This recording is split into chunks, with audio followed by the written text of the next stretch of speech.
선왕교 패전하자마자 인간선언하면서 종교가 사라진 거예요. 기독교가 엄청 비판받았습니다. 순교도 당하고.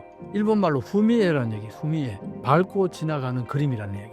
예를 들어서 누군가를 존경한다 그러면 그 사람 사진을 바닥에 깔아놓고 밟고 지나가. 소위 말해서 예수상이라든가 밟고 지나가라.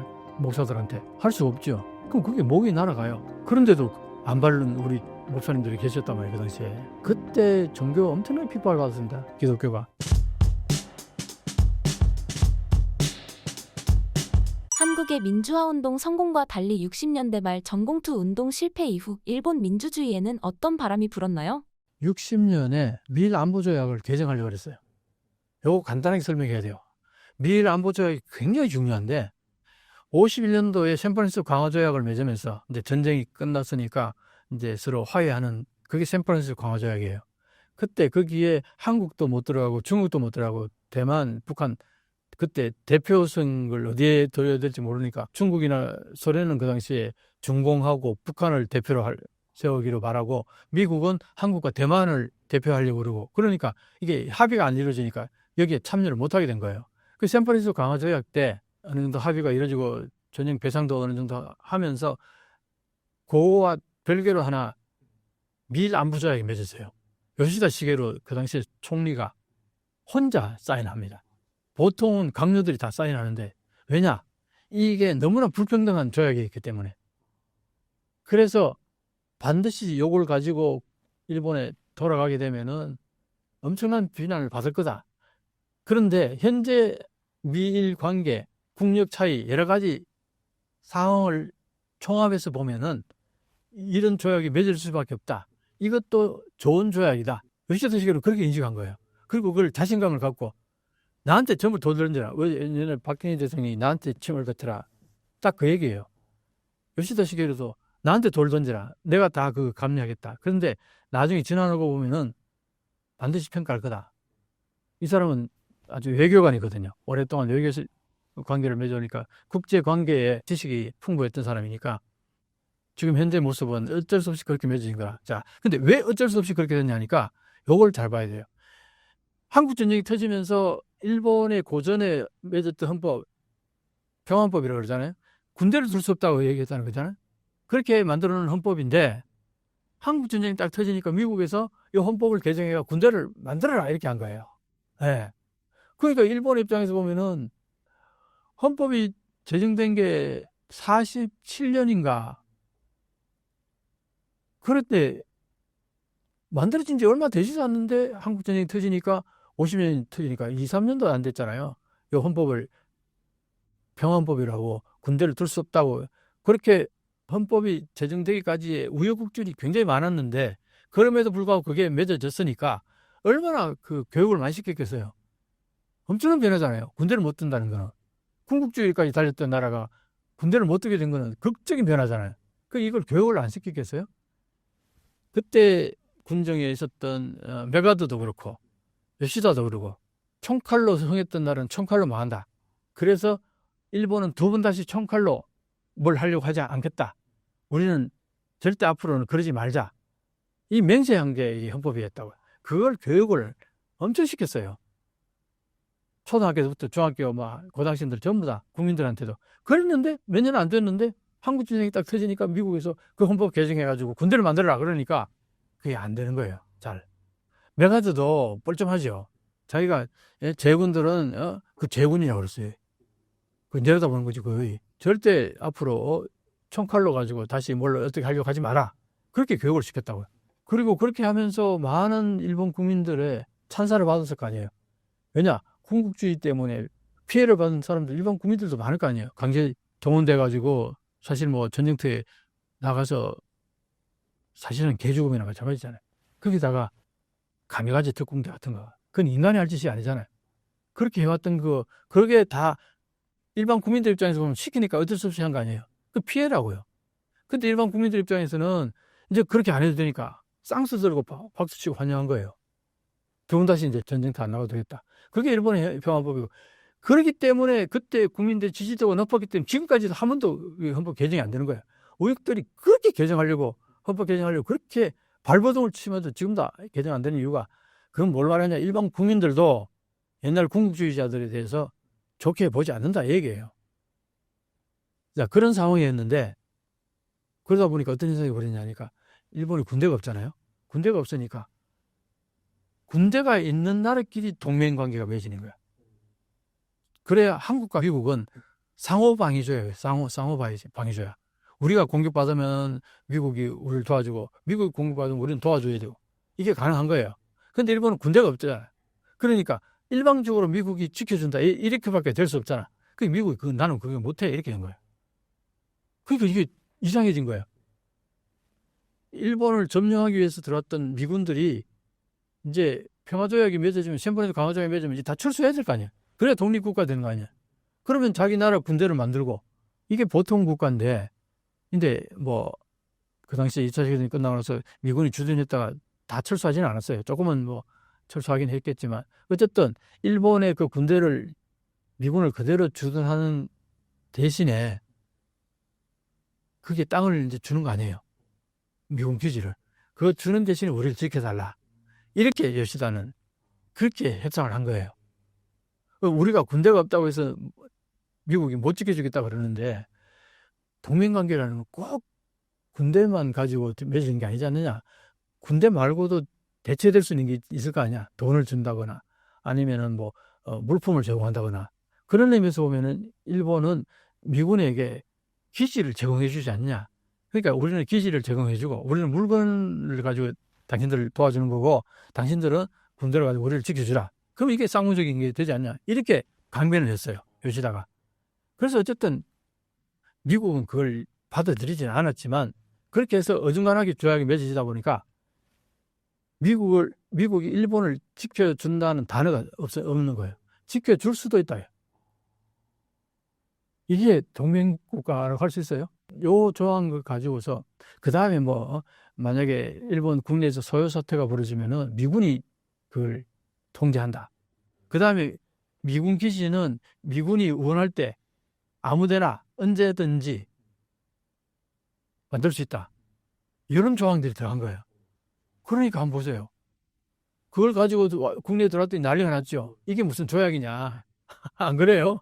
아직도 그냥 식민지지, 반식민지지. 그래서 요시다는 엄청나게 공격을 받았습니다.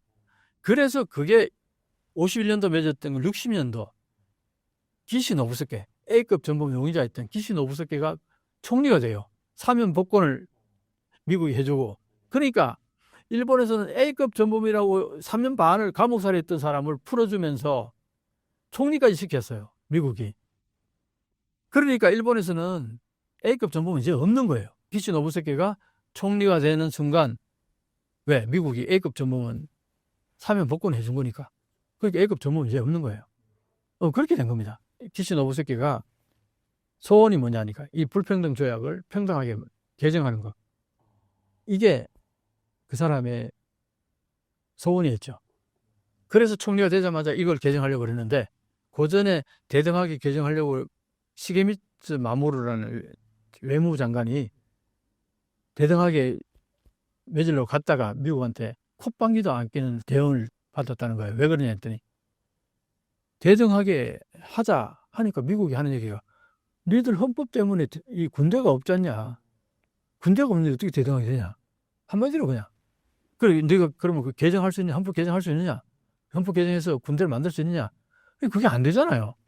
그러니까 처절하게 실패했다 그래요. 그 외무부 장관이 대등하게 이걸 개정하려다가 그걸 그 당시에 기시 노부스케 옆에서 본 거예요.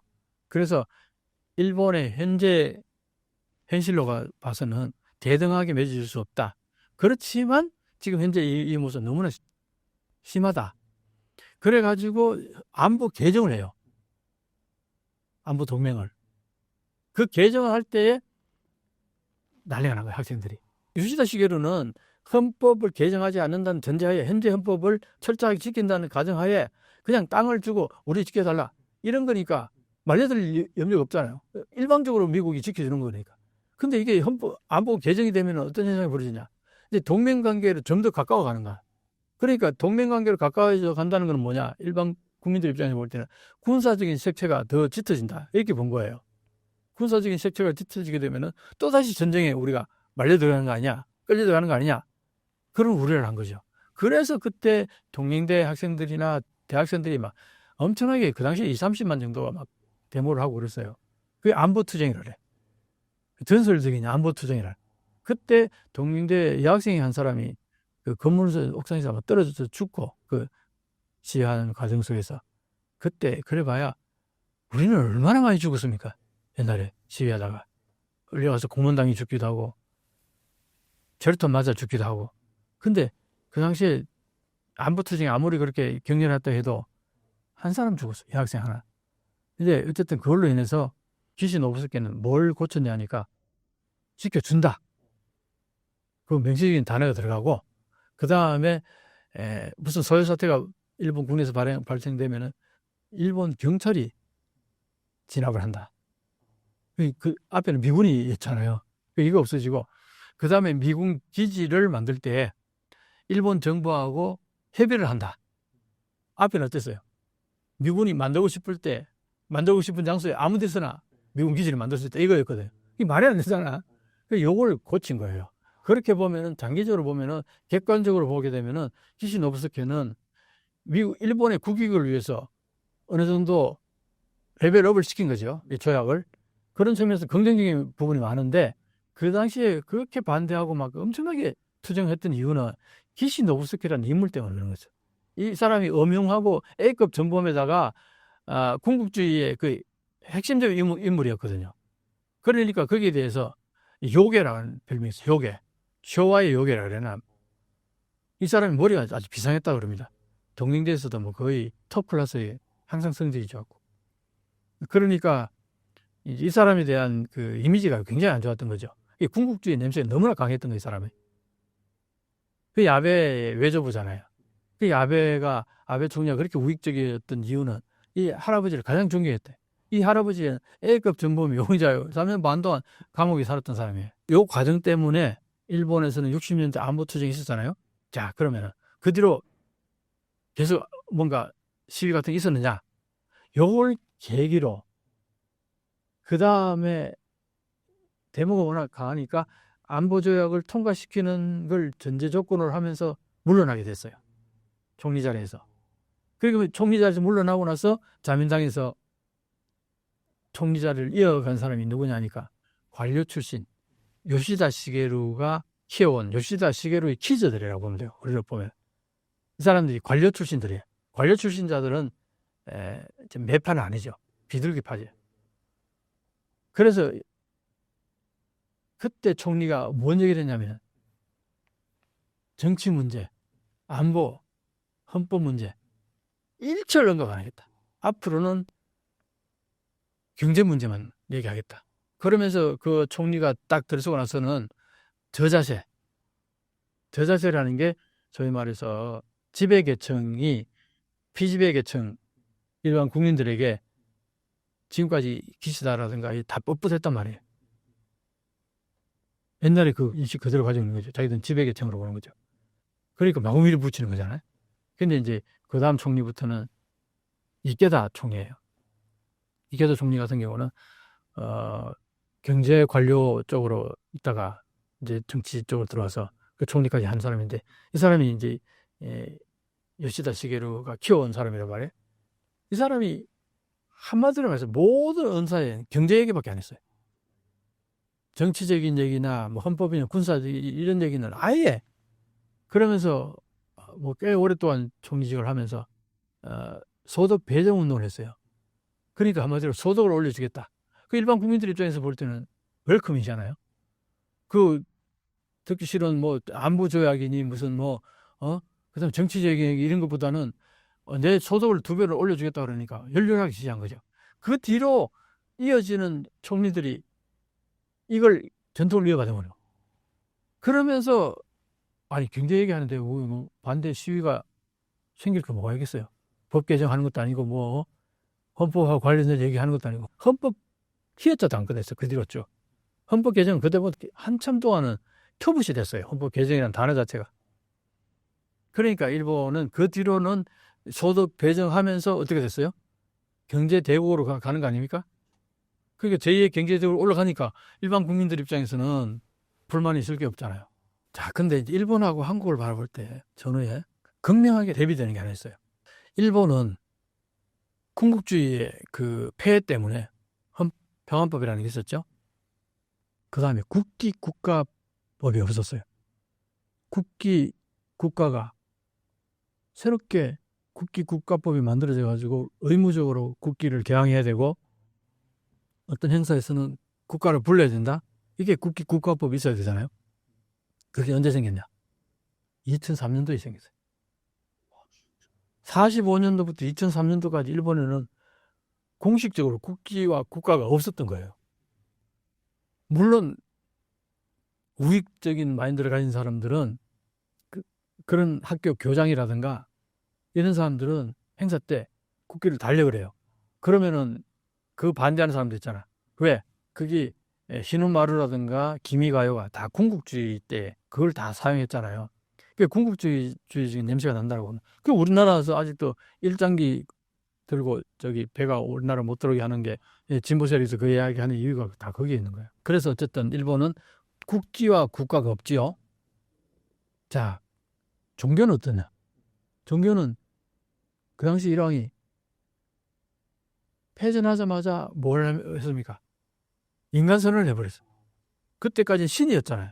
신적 존재였잖아요. 천황교 신적 존재에서 패전하자마자 인간선언을 하면서 종교가 사라진 거예요. 그 일왕이 신적 존재 자리에 앉았을 때에 다른 종교들 있잖아요. 불교라든가 기독교라든가 천주교라든가 다 핍박을 받았어요. 이게 유일한 종교로 세우기 위해서. 기독교가 엄청 비판받았습니다. 그걸로 인해서 우리 식민지 시대 때 한국 기독교도 완전 순환사였어요. 순교도 당하고. 일본말로 후미에라는 얘기, 후미에. 후미에가 뭐냐? 밟고 지나가는 그림이라는 얘기. 그거는 이제 기존에 자기가 뭔가 신앙심같이 뭔가를 깊게 믿던 어떤 존재를 부인하라고 시키는 과정에서 예를 들어서 누군가를 존경한다 그러면 그 사람 사진을 바닥에서 깔아놓고 밟고 지나가. 이게 후미에라는 거예요. 그때 그 소위 말해서 예수상이라든가 바닥에다 이렇게 해놓고 그걸 밟고 지나가라. 목사들한테. 그 목사님 입장에서는 할 수 없죠. 그럼 그게 목이 날아가요. 그런데도 안 밟는 우리 목사님들이 계셨단 말이에요. 그 당시에. 주기철 목사님이라고도 아주 유명한 분이기도 하고. 그때 종교가 엄청나게 핍박을 받았습니다. 기독교가. 그렇게 돌아보면요. 지금 현재 일본에 그 유지되고 있는 천황제라는 게 패전 이후에 폐지하라고 그러고 주변 국가들이 엄청나게 강하게 요구를 했는데 결국 폐지를 안 하고요. 그냥 상징 천황제로 그냥 유지되고 있잖아요. 그러니까 이제 어쨌든 일본은 1945년 이후에 종교도 사라지고 국가도 사라지고 그런데 어때요? 그럼 정신적으로 어디에 지주가 의지할 만한 데가 별로 없잖아요. 근데 뭐가 돈이 쏟아 들은 거예요. 자, 그러면 어떻게 될까요? 대충 우리가 한번 떠올릴 수 있는 게 있을 거 아니에요. 그때의 그 성문화는 그냥 퇴폐에 가까울 정도였어요. 넷플릭스 보면요. 살색 감독이라는 드라마가 있어요. 그때 일본의 그때 한창 버블기에 그때 성문화가 어땠는지를 적나라하게 보여주는 드라마예요. 한번 보세요. 재밌어요. 쇼킹합니다. 19금이죠, 거의. 근데 그걸 보면서 돌아보면은 일본은 정신적으로 어떤 기댈 만한 데가 없는 상태에서 돈이 많이 쏟아지니까. 그 당시에 그래서 일본 사람들이 기대한 게, 정신적으로 기대한 게 뭐냐니까. 내 직장인 거예요. 그게 평생 직장이잖아. 그 직장에서 모든 걸 다 케어해 준 거예요. 그게 평생 직장이 된 거예요. 그러니까 일본 사람들이 평생 직장이다, 연봉서열, 이게 아주 완전히 정착이 돼가지고. 그 회사에서 나는 퇴출되면은 나는 인생이 끝나는 거로 인식해서. 그러니까 그 회사에 대한 충성심도 대단했고, 그리고 회사 입장에서는 어쨌든 다 케어해 주는 거예요. 복지도 그 회사 차원에서 다 해주고. 그러니까 미쯔비시면, 써니면, 뭐, 엔티티 맨, 이제 맨으로 그렇게 이름이 불렸던 거예요. 그게 소속인 거예요. 일본은. 그러니까 우리하고 좀 다르죠. 우리는 어떻습니까? 기독교도 강하지요. 불교도 강하지요. 천주교도 꽤 있죠. 그 다음에 또 유교, 이거는 뭐 전통적으로 그 경전들이 다 있잖아요. 그러니까 우리는 정신적으로 어떻게 보면은 그 뿌리가 있는 거예요. 그래서 한국이 지금 내가 한국 드라마들이 전 세계적으로 저렇게 유명할 수 있는 이유는 한국은 보편성을 가지고 있었던 거예요. 이 정신세계에. 불교 전 세계에 엄청나게 공유되어 있잖아요. 기독교는 말할 것도 없죠. 성경. 그 다음에 천주교도 그렇고. 유교도 아시아권에서는 꽤 많이 영향을 미친 거 아닙니까? 그러니까 이미 그 정신적인 뿌리는 한국은 전 세계하고 공유되는 부분이 많이 있어요. 근데 일본은 이게 하나도 없습니다. 이게 하나도 없어요. 기독교 그렇게 탄압했죠. 불교도 천황제 들어가면서 불교를 탄압하기 시작했어요. 그래서 군국주의 시대에 그때 막 전쟁 치르고 막 할 때는 이 종교들 전부 탄압을 다 받았어요. 그러니까 일본의 종교는 유일하게 신도라고 해요, 신도. 그게 유일한 종교인데, 2차 세계대전 끝나고 나서 신적 존재에서 인간을 선언해버리니까 신이 사라져버린 거예요, 하루아침에. 신은 사라졌고, 국기도 없고, 국가도 없고, 우리는 국기에 대한 맹세, 어릴 때부터, 초등학교 때부터 국기에 대한 맹세, 그때 저녁 5시만 되면 개양식 하면서 가슴에 손대고 막, 그 음악 나오잖아요? 그러면 그때 국기에 대한 맹세를 외쳤어요. 한국은 그렇게 살아온 거예요. 국가가 있었고, 그 다음에 경전들이 쫙 있었고, 이게 놀라울 정도로 정신적으로 뿌리가 단단한 나라예요, 한국이. 그래서 외국인들이 보면 한국인들은 이게 같은 뿌리잖아요. 그러니까 정신적으로 공통분모가 있기 때문에 단결이 굉장히 잘 된다는 인식을 가져요, 한국 사람들한테. 물론 이제 부정적인 부분도 분명히 있겠죠. 어느 민족에는 다 있기 때문에. 뭐 옛날에는 뭐 서로 시기 질투하고 외국에 나오면은 지들끼리 맨날 싸우고 뭐 그런 얘기도 많이 있었는데 최근에는 그런 얘기 별로 안 들립니다. 자, 그러니까 정신적으로 한국은 그렇게 하면서 종교라는 게 수직 문화가 아니잖아요. 종교는 대부분 보면은 평등합니다. 신 앞에 평등을 강조해요. 그러니까 한국의 입장에서는 평등의식이 굉장히 강합니다. 그래서 이게 민주주의를 발전할 수 있는 토양이 한국은 꽤 오래전부터 뿌리 내리고 있는 거죠. 그래서 지금 현재 한국이 이렇게 민주화가 진전이 있을 수 있대. 그런데 일본은 어떠냐? 그게 아니라는 거예요. 종교가 일단 없다는 거. 그 다음에 이제 국기국가가 겨우, 그래서 국기국가를 강조하면서 야수군의 진사를 강조하는 게 이게 우익적인 마인드고요, 이게. 국가에 충성하게 만드는 거예요. 과거에 국가에 충성하게 만들어가지고 그 생 난리를 펴가지고 자기 백성을, 자기 국민들을 350만 명이나 전쟁터에 몰아가서 죽게 만들었다. 거기에 대해서 일반 국민들은 국가에 대한 굉장히 터부치기가 강했어요, 일본에서는. 지금도 그런 부분이 남아있어요. 그래서 마이너버 카드가 쉽게 그 발급이 안 되는 이유가 국가에 대한 불신이 기본적으로 깔려있어서 그래요. 국가가 내 정보를 통제한다, 내 정보를 다 관리한다, 이거 싫어하는 거예요. 싫은 거예요. 그래서 마이너버 카드 잘 진전이 없다. 그렇기 때문에 일본은 디지털화가 더딜 수밖에 없다. 그래서 내가 일본에 대해서 늘 비판하는 이유가 디지털화가 안 되니까 생산성이 낮죠. 지금 웬간한 제품들은 전부 디지털화가 돼서 거기에서 부가가치가 급팽창하는 거지, 아날로그 산업에서 뭐 얼마나 부가가치가 높아지겠어요. 근데 일본은 대부분 아날로그 사원에, 그러니까 거기서 부가가치가 크게 늘어나지 않는 거예요. 꾸준할지는 몰라도. 그러니까 소재 부품 장비가 튼튼하다는 거는 그게 다 아날로그적인 마인드거든요. 오랫동안 이어오던 기술 조금씩 개선해가지고 발전한 거니까. 이거는 이제 부가가치가 갑자기 팍 뛰고 이러질 않아요. 그러니까 일본이 디지털화가 안 돼 있으니까 생산성이 낮았어요. 임금을 못 올려주니까. 그럼 임금 못 올려주니까 수요가 안 늘어지지 않을 거예요. 그러니까 경기가 활성화 안 되는 거죠. 그래서 지금까지 계속 성장이 없이 현상 유지 정도밖에 안 됐다, 이 얘기예요. 자, 여기서 또 하나 핵심적인 게 또 뭐냐면, 일본은 자위대가 있잖아요. 그 자위대에 들어가는 멤버들이 어떤 사람들이냐? 과거에는 뭐 일반 대학 나와서 가기도 했고, 그런데 이제 지금은 자위대 양성하는 방위대학이 있죠.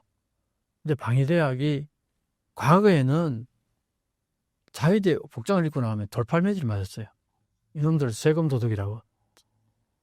다 쓸데없는 짓도 돈 버는다 그래서. 그래서 되게 이미지가 안 좋았어요, 자위대는. 근데 한국은 어떻습니까? 옛날에 우리 지지도 못할 때 50년대, 60년대는 60년대, 70년대까지도 시골에서 공부 잘하는 애들이 많이들 육사, 회사, 공사, 사관학교를 많이 갔어요. 왜? 돈은 없고 서울에 뭐 어디 대도시에 유학 보낼 처지는 안 되고, 근데 사관학교는 뭐 나름대로 국가가 다 관리해 주니까 그 사관학교를 많이 갔다고요. 그러니까 인재가 과거에는 사관학교 인재가 굉장히 우수한 인재들이 많이 들어갔단 말이죠. 그러니까 지금까지 한국은 육군사관학교, 공사해군사관학교, 육해 공군들이 딱 전통이 단단하잖아요. 선후배관은 쫙. 그러니까 군대 기강이 어느 정도 잘 잡혀 있다는 거죠. 거기다가 북한이 항상 주적이 있으니까 항상 트레이닝이 되고, 그게 작전도 있고, 그다음 우리는 또 베트남전도 참전했잖아요. 거기에서 전투력이 엄청나게 많이 그 실전을 경험하면서 거기에서 얻었던 노하우들이 나중에 군사 교육이나 군사 훈련에 많이 적용되잖아요. 그러니까 한국은 군대의 그 질적 퀄리티가 상당히 높은 편이에요. 근데 일본의 자위대는 그렇지가 않다는 거예요. 아까 얘기했잖아. 돌팔매질 많은데 그게 무슨 프라이드가 있겠어요. 그게 누가 가려고 그러겠어요. 지금도 자위대는 모집하면 항상 미달이에요. 지금도 몇만 명이 지금 못 채워 미달 상태인 거예요. 물론 이제 뭐 인구가 줄어들고 출산율이 적어지고 하니까 그런 부분도 분명히 있겠지만, 기본적으로 자위대에 대해서 좋은 직장이다고 생각을 안 하는 거죠. 프라이드 같은 것도 뭐 그렇게 우리하고는 좀 다르죠, 맥락이. 그러니까 그런 의미에서 보면은 한국하고 일본하고는 여러 면에서 많이 달라요. 신사임당 시청자분들을 위한 한마디 부탁드립니다. 신사임당 시청자 여러분, 오늘은 상당히 그 바운더리 없이 제 경험, 그동안 일본에 대한 한일 관계에 대한 인식, 이런 것들을 바탕으로 해서 또 새벽에 엄청난 일을 겪으면서 거기에 대해서 말씀을 많이 나눴습니다. 또 좋은 기회를 갖고 여러분들 찾아뵙는 기회를 삼았으면 좋겠고, 그리고 한일협전TV 오셔가지고 좋아요, 구독 눌러주시면, 요즘 제가 열심히 영상 올리고 있습니다. 많이 찾아주시기 바랍니다. 감사합니다.